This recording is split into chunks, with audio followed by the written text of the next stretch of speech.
আজকে আমি কতগুলো শব্দ নিয়ে আলোচনা করব। শব্দগুলো সেকুলার লিবারেল যে রাষ্ট্র ব্যবস্থা, ওই ব্যবস্থায় বহুল প্রচলিত এবং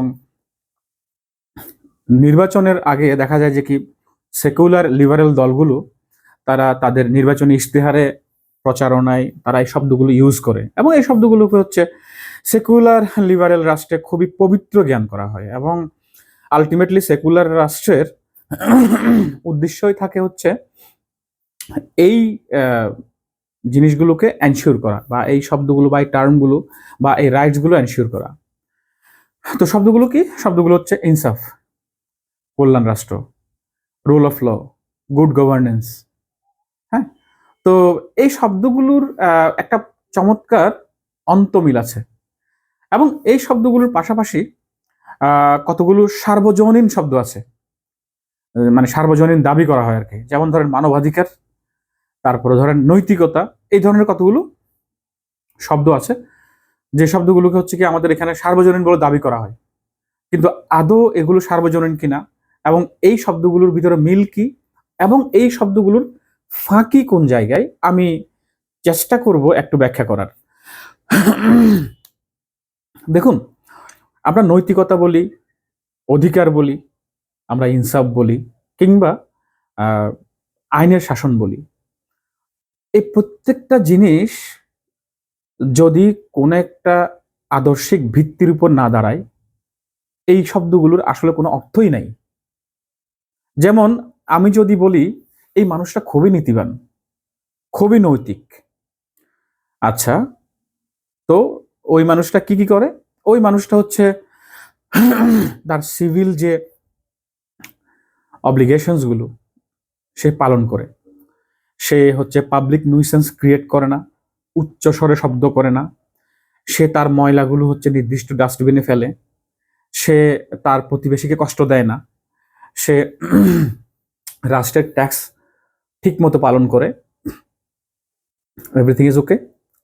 তবে মানুষটা গে, সমকামী। এখন আমি যদি একটা মার্কিন সোসাইটিতে, যে লিবারেল সোসাইটি বা ইউরোপিয়ান সোসাইটিতে আমি যদি বলি যে এই মানুষটা এইরকম, তাহলে সবাই এক বাক্যে বলবে অসাধারণ, সে হচ্ছে কি রাষ্ট্রের সম্পদ, সে ভালো মানুষ। কারণ তাদের যে আদর্শিক ভিত্তি, ওই ভিত্তিতে আহ সমকামিতা অপরাধ না, এটা প্রেমেরই একটা রূপ, আরেকটা রূপ আর কি। এটা তারা এটাকে পবিত্র প্রেম জ্ঞান করে। আচ্ছা, কিন্তু আমি একই মানুষকে যদি আমি ইসলামিক রাষ্ট্রে বলি, তাইলে সে জঘন্য অপরাধী এবং তার শাস্তি ডেফিনেটলি মৃত্যুদণ্ড, মানে ইসলামিক আইনে। এবার আসেন আহ, এই যে গুড গভর্নেন্সের যে ব্যাপারটা, আমি যে আহ, মানুষকে ন্যায়ের শাসন বা ভালো সরকার যেটা, হ্যাঁ, তো এই সরকারগুলো আসলে শাসন করে কি দিয়ে? সেম কোন একটা আদর্শিক ভিত্তির উপর দাঁড়িয়ে ওই আইন কানুনগুলো দিয়ে। যেমন গণতান্ত্রিক রাষ্ট্রে আইনগুলো মানুষ তৈরি করে, হ্যাঁ, আইনগুলো মানুষ তৈরি করে। আর ইসলামিক রাষ্ট্রে আইনগুলো হচ্ছে আল্লাহ প্রদত্ত, যিনি শাসক থাকবেন ওনার কাজ হচ্ছে শুধুমাত্র আইনগুলো প্রয়োগ করা, উনি আইন তৈরি করতে পারেন না। আর এবার আসেন যে একই একই একই একই কথা, যে নৈতিকতা, নৈতিকতা জিনিসটা কি? তাও সেম অবস্থা। আমি নৈতিকতা বলি বা ইনসাফ বলি, তাও সেম অবস্থা। যে ইনসাফ হলো সেটাই যেটা হচ্ছে কি বিদ্যমান আইন ব্যবস্থায় আমি সঠিকভাবে বিচার করা, ওই আইনে। তো বাংলাদেশের আইনে হচ্ছে জেনা করাটা কিন্তু আসলে দুজনের পারস্পরিক সম্মতিতে অপরাধ না। কেউ যদি হচ্ছে বৈবাহিক বন্ধনে আবদ্ধ থাকে, সেক্ষেত্রে হচ্ছে কি সে পার্টির সাথে হচ্ছে কি আপনার চিটিং করতে পারবে না, ওটা অপরাধ। কিন্তু যদি সে ধরেন বিবাহিত কিন্তু হাজবেন্ডের সম্মতি আছে, কিংবা সে অবিবাহিত, তাহলে যে পারস্পরিক সম্মতিতে দুজন আহ, প্রাপ্তবয়স্ক নারী পুরুষ সেক্স করতে পারবে, এটা অপরাধ না, এটা সুন্দর, এটা এটা পবিত্র প্রেম।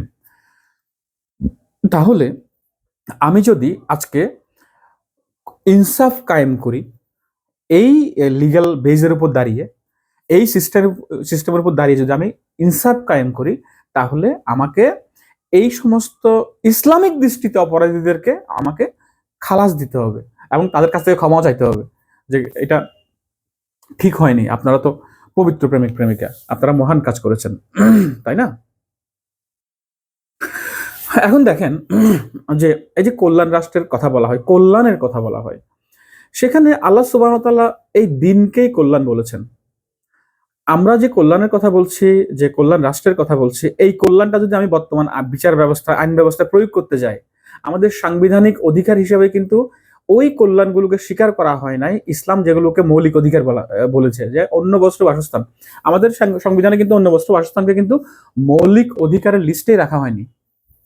এখানে মৌলিক অধিকার ওই সমস্ত অধিকারগুলোকে রাখা হয়েছে যে অধিকারগুলো আসলে আমাদের ইসলামিক ভাবে এগুলো অনেকটা হারাম। যেমন বাক স্বাধীনতার কথা বলি আমরা, বাক স্বাধীনতা তো আমি যা খুশি তা বলতে পারবো না, ইসলামিক ভাবে হারাম। আমি যে কোনো সম্পত্তি আমি আমার সামর্থ্য থাকলে আমি হাসিল করতে পারবো না, কারণ সম্পত্তির কতগুলো ক্যাটাগরি আছে। আমি হচ্ছে কি যে কোনো ইলিগেল সমাবেশ আমি করতে পারবো না, সমাবেশের যে স্বাধীনতার কথা বলা হয় আর কি। আমার নির্দিষ্ট একটা সরই উদ্দেশ্য থাকতে হবে, মানে জায়েজ কোনো উদ্দেশ্য ছাড়া আমি কোনো ধরনের ক্যাওস সৃষ্টি করতে পারবো না।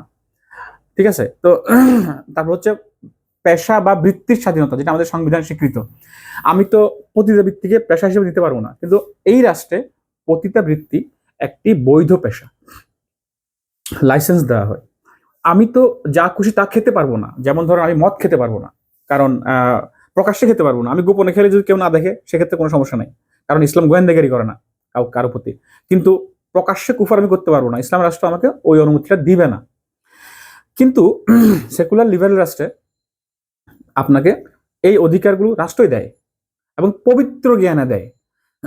তাইলে যে এই যে কল্যাণ রাষ্ট্র, ইনসাফ, এই শব্দগুলোর কোনো অর্থই নেই ইসলামিক বিচারে, যদি না এর কোনো আদর্শিক ভিত্তি থাকে।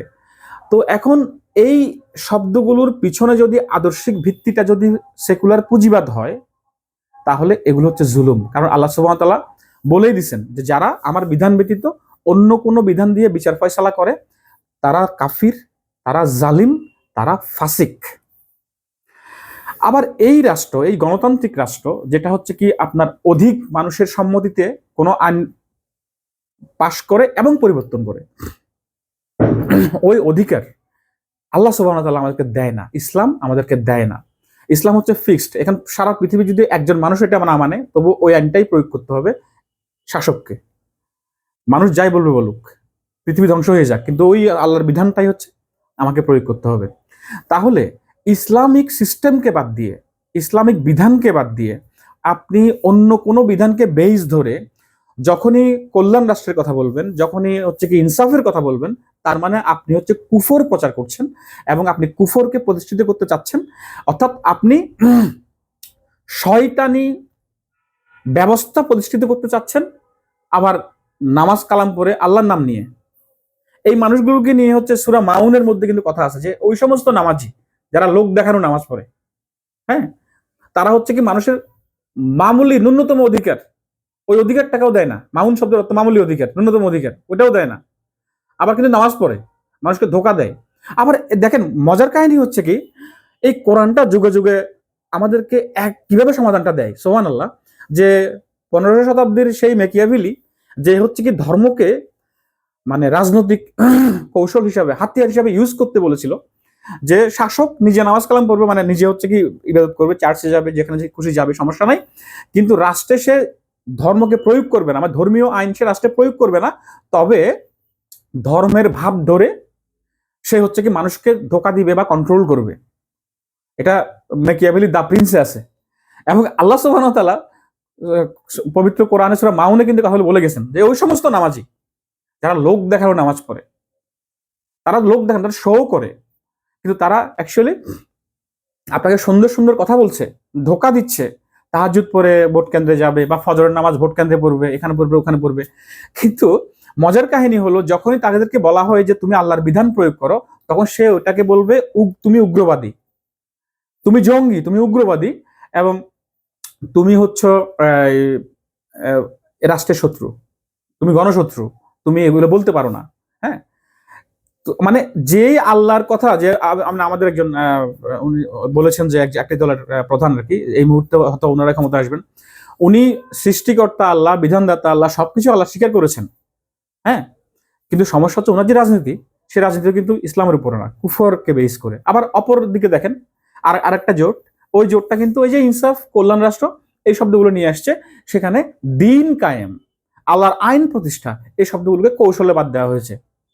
এবং এই জিনিসটাই হচ্ছে যুগে যুগে প্রত্যেকটা কুফর শক্তি, ফিরাউন থেকে শুরু করে নমরুদ, আবু জাহাল থেকে শুরু করে বাকি সবাই সবাই কিন্তু আমাদেরকে এই কথাগুলোই বলে যে আমরা কল্যাণের কথা বলছি, হ্যাঁ, আমরা হচ্ছে শান্তির কথা বলছি। আল্লাহ সুবহানাহু ওয়া তাআলা কোরআনে তো অনেকবার বলছে, আপনারা জানেন যে তারা শান্তি প্রতিষ্ঠার কথা বলে, আসলে তারাই আসল বিশৃঙ্খলা সৃষ্টিকারী। অর্থাৎ তাদের যে বিধান, ওই বিধানগুলোই হচ্ছে কি এই সমস্ত বিশৃঙ্খলার মূলে। আমাদের যে সুন্দর পারিবারিক ব্যবস্থাকে ভেঙে তারা যেভাবে হচ্ছে ফ্রি সেক্স আমদানি করেছে, তারা যেভাবে হচ্ছে কি এই ব্যক্তি স্বাধীনতার কথা বলে হচ্ছে কি সমকামিতাকে জায়েজ করেছে, ঠিক একইভাবে তারা হচ্ছে কি রাষ্ট্রের যে বিধান তৈরি করার ক্ষমতা মানুষকে দেওয়ার পরে ওই মানুষগুলো স্বেচ্ছাচারী হয়ে গেছে। আর স্বেচ্ছাচারী হওয়ার কারণে আলটিমেটলি কোনো ধরনের ইনসাফ আসলে কায়েম হয়নি। মানে আপনি ইনসাফ বলতে যেটা বুঝান, আদত ওটাও হয় না। মানে আপনারা আপনাদের আইন দিয়েও আসলে ন্যায় বিচার করতে পারেন না, সম্ভব হয় না। কারণ এর গোড়াতেই গন্ডগোল, এই সিস্টেমের গোড়াতেই গন্ডগোল, যেখানে মানুষকে আলটিমেটলি জালিমি করে ফেলা হয়, জালিম করে ফেলা হয়। বিষয়টা এমন না যে আমি এই জায়গাতে হচ্ছে ভালো মানুষকে পাঠালে সে আমার জন্য ভালো কিছু করবে, না। মূলত হচ্ছে কি ওই জায়গায় যাওয়ার পরেই মানুষ জালিম হয়ে যায়। নয়তো সবাই তো মোটামুটি একটা ভালো নিয়ত নিয়েই যায়, তাই না? কিন্তু সবাই ওই জায়গায় যাওয়ার পর জালিম হয়ে যায়, কারণ সিস্টেমটাই এমন, সিস্টেমটাই এরকম। সো আমাদেরকে এই শব্দগুলোর মানে বুঝতে হবে। আমাদেরকে বুঝতে হবে যে কি এই শব্দগুলো প্রয়োগ করে তারা বৃহত্তর মুসলিম জনগোষ্ঠীকে তারা ধোঁকা দিচ্ছে। তারা মূলত আমাদের দিনের জায়গায় একটা কুফরি ব্যবস্থা প্রতিষ্ঠিত করতে, যেমন করে হচ্ছে মুনাফা নাম দিয়ে সুদ খাওয়ানো হয়। মানে আগে যারা ইসলামিক ছিল তারা তো কমার্শিয়াল ব্যাংকগুলোতে টাকা রাখতো, হয়তো সুদ নিত না, বা অনেকে নিলেও হয়তো এটা সবের উদ্দেশ্য ছাড়া দান করে দিত, এরকম ছিল। কিন্তু কতগুলো মানুষ এসে কি করলো, ইসলামিক ব্যাংক নামে একটা নতুন সিস্টেম চালু করলো, যেখানে হচ্ছে কি সরাসরি সুদ দিঘা হচ্ছে, নাম দিয়েছে মুনাফা, মুদারাবা বা এই ধরনের নাম, কিন্তু এখানে ইসলামিক কোনো বেজই নাই। তো এইভাবে হচ্ছে কি আমাদের সামনে সুন্দর সুন্দর শব্দগুলো দিয়ে তারা কুফরি গণতান্ত্রিক সিস্টেমকে তারা জায়েজ করতে যাচ্ছে। তারা আমাদেরকে আবারও ধোঁকা দিচ্ছে, যখন বৃহত্তর জনগোষ্ঠী, মুসলিম জনগোষ্ঠী ইসলাম চাচ্ছে। আপনারা জানেন যে কয়েকদিন আগে যে একটা অডিও ট্যাপ ফাঁস হলো, যে মার্কিনীদের সাথে আলাপচারিতায় আমাদের একটা জোটের নেতাদের, ওনারা স্বীকার করেছেন, এটা আমি আর বলার দরকার নেই, ওনারা নিজেদের বক্তব্যে বলছেন যে তারা আমাদের সাথে কথা বলে বা আমাদেরকে এই অর্ডার করেছে, তাই না? ওখানে আমেরিকা কি বলছে, বলছে এখানে ক্রমবর্ধমান যে মানুষ ইসলাম চাইতেছে, হ্যাঁ, এই কারণে হচ্ছে কি এই ধরনের লিবারেল যে ইসলামিক শক্তিগুলো, এদেরকে ক্ষমতা নিয়ে আসতে হবে। তুর্কি মডেল যাকে বলা হয় আর কি, এই তুর্কি মডেলকে যদি আমি এখানে ইমপ্লিমেন্ট করি, তাহলে তারা গোলাম হবে বেসিক্যালি আমাদের, কিন্তু তারা জনগণকে বুঝাবে তারা হচ্ছে ইসলামিক। গোলামি করবে কার? কাফের, পশ্চিমাদের, আমেরিকার। তাদের সমস্ত অর্ডার পালন করবে। যেমন করে এরদোয়ান হচ্ছে সবচেয়ে বেশি অস্ত্র এবং হচ্ছে খাদ্য সাপ্লাই করে হচ্ছে ইসরায়েলকে, কে? তুর্কি। মজার কাহিনী। কিন্তু সবচেয়ে বেশি গালাগালি করে কে বক্তব্যে? আমেরিকাকে, তারপর হচ্ছে ইসরায়েলকে, সে এরদোয়ান। মানে এটাই হচ্ছে ধোঁকাবাজি। আল্লাহ সুবহানাহু ওয়া তাআলা কোরআনে যাদের কথা বলছে আর কি, যারা তারা হচ্ছে কি আমাদের সামনে যখন আসে তখন বলে আমি তো তোমাদের, আবার যখন তাদের কাছে যাই তখন বলে যে আমি তো জাস্ট মজা করছিলাম।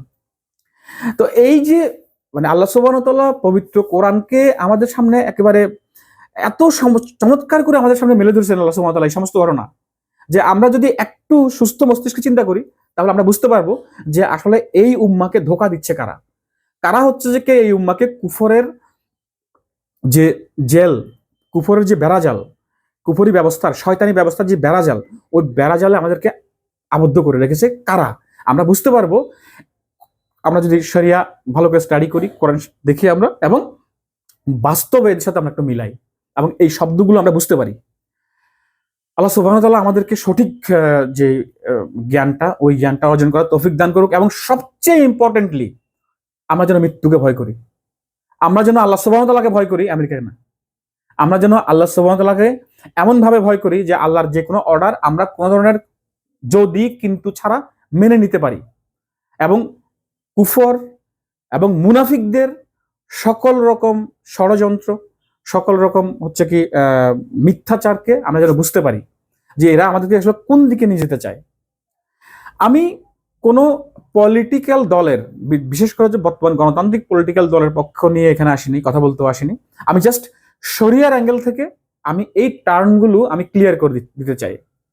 কারণ আমি যদি এখন একটা গণতান্ত্রিক দলের পক্ষে বলে আরেকটা গণতান্ত্রিক দলের বিপক্ষে বলি, তাহলে ওই ওই জায়গাতেও কিন্তু আমি আবার মনে হবে কি করলাম, আমি নিজেকেই, আমি যদি বলবো যে আমি বিএনপির পক্ষে, আমি জামাতের বিপক্ষে বলবো, আমি জামাতের পক্ষে বিএনপির বিপক্ষে বলবো, তাহলে ঘুরে ফিরে হচ্ছে আসলে আমি ওই রাজনীতিতে গেলাম। না, আমি ওই রাজনীতির ধারে কাছে যেতে চাই না। আমি যেটা বলছি পিওরলি শরিয়ার অ্যাঙ্গেল থেকে, যে আল্লাহ সুবহানাহু ওয়া তাআলার অর্ডারটা কি আমাদের উপরে, আমাদেরকে আসলে উনি কি বলতে চাচ্ছেন, এই দিনকে পরিপূর্ণরূপে এই দিনে দাখিল হতে বলছেন আমাদেরকে, এই দিনকে পরিপূর্ণরূপে হচ্ছে কি রাষ্ট্রে ইমপ্লিমেন্ট করতে বলছেন আল্লাহ সুবহানাহু ওয়া তাআলা।